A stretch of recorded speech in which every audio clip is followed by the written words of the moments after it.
What's up, guys? Today we're going to be talking about slide steps and why they're important. Now, from a former catcher, I'm going to tell you right now, I hate you as a pitcher if you cannot hold a runner and you're slow to the plate. That's a recipe for a stolen base every single time. So, to minimize that and learn how to pitch efficiently without losing velo, we're going to show you a couple different ways you can do it. All right, now the first way we're going to talk about is called knee to knee. So, pretty self-explanatory. It's exactly how it sounds. Basically, you're just bringing your front knee to your back knee. And the reason we're doing this is so that we don't lose velo, right? It's a common thing where guys will go into their slide step and their fastball velocity will go down like 2 to 3 miles per hour. We don't want that, right? So the idea of knee to knee, we're gonna set up, ideally, feet shoulder width apart. We're gonna have some bend into that back leg.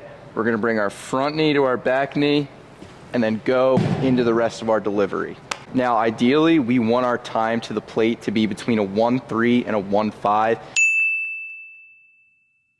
This is going to keep runners at bay and minimize the amount of steals that are taken off you.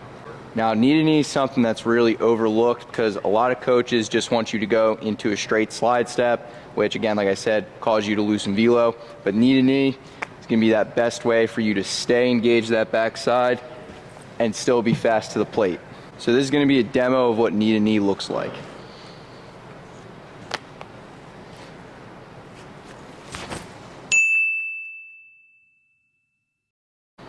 So we're going to go into a regular slide step now. So basically what that is there's not going to be much of a leg lift at all. You're just going to be going straight to the plate. Now, this is used to keep runners at bay, and it's going to be really good for limiting the amount of bases taken off of you. Now, this is what a traditional slide step is going to look like.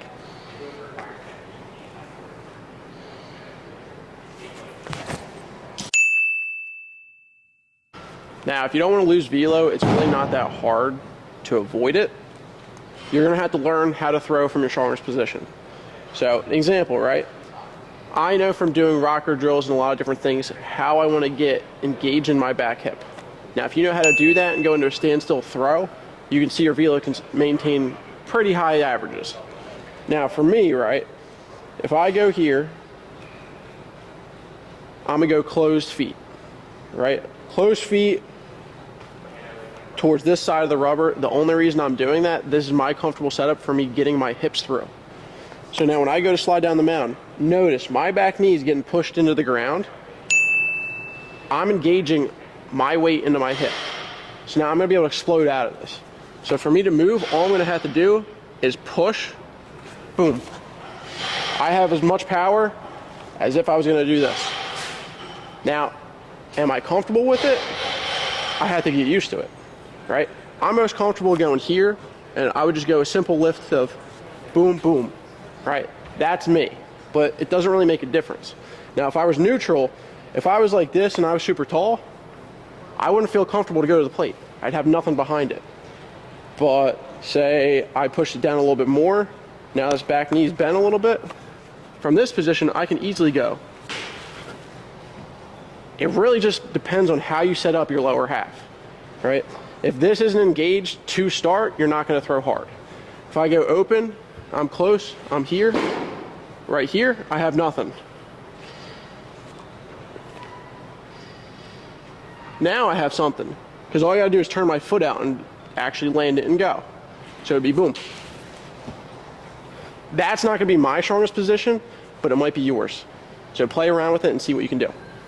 All right, guys, that's going to wrap it up for this one. So just to recap, there's a couple different ways you can go about it.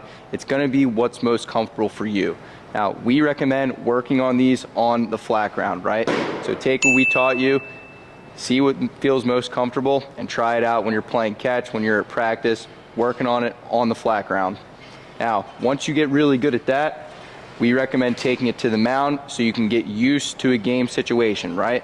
So whether it's knee to knee, whether it's straight up, anything you want to try is going to be good. Now, there's so many different variations of the slide step you can use. It doesn't really matter which one you pick, but you should find one that's most comfortable and allows you to keep your velo throughout the game. Don't just stick with what your coach taught you that you're not comfortable with, right? Play around with it, find what works best for you.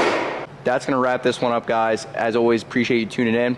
leave a comment, any future videos you want us to make. And as always, like, share, subscribe, and we'll see you on the next one.